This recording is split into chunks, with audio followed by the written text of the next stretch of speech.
Hey everyone, and welcome to Rocky Watches Movies. Today we're diving into a coming-of-age classic, Stand By Me. This 1986 gem isn't just about a dead body in the woods, it's a story about friendship, about facing your fears, and about that awkward, magical time we call childhood. But even the biggest Stand By Me fans might not know everything about the film's journey from Stephen King novella to silver screen. So sit back and grab some popcorn because we're about to uncover 20 things you never knew about Stand By Me. Stand By Me originated from Stephen King's novella The Body, featured in his 1982 collection Different Seasons. This landmark collection also birthed Rita Hayworth and The Shawshank Redemption, later adapted into the critically acclaimed film The Shawshank Redemption from 1994. Different Seasons wasn't done delivering though, as it included Apt Pupil, which Bryan Singer brought to life on the big screen in '98. Disaster struck just days before filming on Stand By Me was set to begin. Embassy Pictures, the original studio behind the project, was acquired by Columbia Pictures. This sudden change in ownership threw the film's future into jeopardy, with Columbia initially planning to scrap production altogether. However, Norman Lear, one of Embassy's co-owners, stepped in with a significant financial contribution, allowing Stand By Me to crawl back from the brink. The challenges didn't end there though. Finding a distributor for the completed film proved equally difficult. Studio after studio passed on Stand By Me, unsure of its potential. Finally, salvation arrived in the form of Guy McElwain, a Columbia Pictures executive. After watching the movie at home, he was swayed by his children's enthusiastic reaction, saying they were crazy about it, and greenlit the film's release. The beating heart of Stand By Me is the powerful bond between the four young leads. Recognising this, director Rob Reiner took a novel approach to ensure their on-screen chemistry mirrored real camaraderie. Before shooting, Will Wheaton, who was 12 years old, River Phoenix 14, Corey Feldman 13 and Jerry O'Connell only 11, spent time with Reiner and the crew in a hotel suite, participating in games based on Viola Spolin's improvisation for the theatre. These exercises, designed to build trust and connection, proved instrumental in fostering the genuine friendship that shines through in the film. Reiner's casting brilliance laid the groundwork for Stand By Me's enduring impact.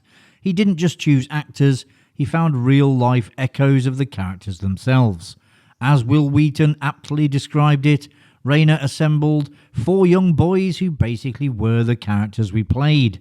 This added another level of authenticity to the film. Although the young actors showed a level of maturity for the majority of the film, they still managed to get into mischief.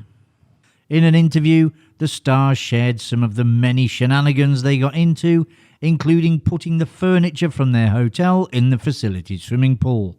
"We didn't just dump the furniture in the pool," Wheaton explained. "We arranged it as if it was meant to be that way, like it just happens to be underwater." Director Adrian Lin, known for his work on Flashdance, was initially attached to the project. However, his grueling production schedule on 9.5 weeks left him burnt out, and he opted to take a well-deserved break. This delay wasn't feasible for the producers, so Reiner, who had recently made the transition from actor to director with This Is Spinal Tap and The Sure Thing, was brought in. If you're enjoying the video, a subscribe to the channel would be more thrilling than running from a steam train. While David Dukes was initially cast to voice the adult Gordy and reportedly had recorded some lines, director Reiner ultimately felt his voice wasn't the right fit for the character. After considering Michael McKean, Reiner landed on his high school friend, actor Richard Dreyfuss, to deliver the narration that guides us through the story. The scene where Vern and Gordy narrowly avoid a train was filmed using a powerful 600mm lens to compress the perspective and create a sense of danger. However, this technique also made it difficult for the young actors to convey the necessary fear. Multiple takes were required, with a weary crew repeatedly pushing the heavy camera down the tracks. The director lost his temper, screaming that they were effing things up and threatened their lives. Reiner then got his shot. Reiner again was forced to provoke unwanted emotions from one of his young stars, asking Phoenix to think of a time when an adult who he really looked up to had let him down, before shooting the scene where Chris had to talk about how worthless he felt. Once they got it down, Phoenix couldn't stop crying and needed a hug from Rayner to help stop the tears.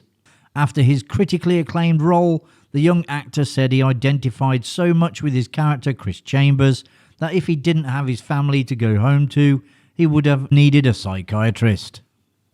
After deciding on making the pie eating scene as over the top as possible, the crew began working hard to realise Rayner's vision. Local residents of Brownsville, Oregon were recruited as enthusiastic extras. The vomit itself was a culinary concoction of chunky cottage cheese and a generous portion of blueberry pie filling. To achieve the projectile vomit effect, the crew used a bunch of guys to press down on a giant plunger on top of a cylinder, which pushed all 5 gallons of pie filling up a vacuum hose. For Corey Feldman, Stand By Me was a coming-of-age experience in more ways than one. He has said about the experience, "I went to my first nightclub, drank for the first time, kissed a girl for the first time, smoked pot for the first time, and shot a music video for the first time with River." To unsettle the 4 boys and gain the best reaction possible, director Rayner made a key decision. The young actors wouldn't see the body of Ray Brower until the characters did. Kiefer Sutherland played the menacing bully Ace Merrill, who reportedly chose to stay in character after filming. While this approach didn't faze his co-stars Feldman, Wheaton and Phoenix, the younger Jerry O'Connell was genuinely scared of him. Sutherland has claimed that Jerry O'Connell managed to tie his babysitter to a banister and escape to a Renaissance fair to buy cookies. Unfortunately, according to Sutherland, young Jerry's cookies had pot in them. He was allegedly found 2 hours later crying, and production had to be shut down for at least a day. While Will Wheaton shared the screen with a real deer, achieving that tranquil moment wasn't quite as serene behind the scenes. As Wheaton recounted, the crew cleverly lured the deer with grapes. Unfortunately, after their success and the scene wrapped, the deer refused to budge. In a comedic turn of events, the crew resorted to banging objects together to gently usher the unexpected co-star off the set. Following the film's completion, director Rayner screened Stand By Me for author Stephen King. King reportedly praised the adaptation, acknowledging it as the first truly successful translation of his work to the big screen. He even commended Rayner for the creative decision to have Gordy pick up the gun instead of Chris, a detail King himself admitted he wished he'd included in the original story. Columbia Pictures wasn't sold on the original title, The Body. Screenwriter Reynold Gideon echoed their concerns, noting it could be misconstrued as referring to an adult film, a bodybuilding documentary, or another type of Stephen King horror story. Rob Reiner suggested using the title of the Ben E. King song featured in the film's closing scene, Stand By Me. While not an enthusiastic endorsement, Gideon admitted it was the least unpopular option compared to the alternatives.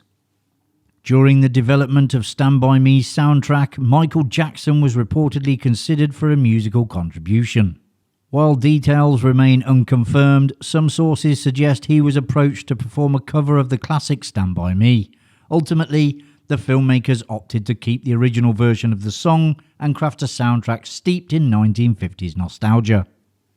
The town of Brownsville, Oregon has continued to celebrate its claim to fame as one of the filming locations for the movie.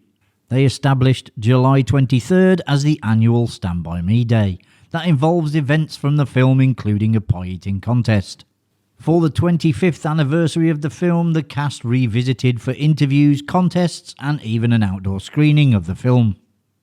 Rayner felt such a connection with the film it led to the creation of his own production company after the movie became very successful. Castle Rock Entertainment was established in 1988 and took its name from the fictitious town featured in the film. And there you have it, folks. You now know a little bit more about Stand By Me. If you enjoyed the video, which I presume you did as you got this far, hit that like button and subscribe so you don't miss any future videos coming to Rocky Watches Movies. Thanks for watching. I'll see you in the next one. Bye for now.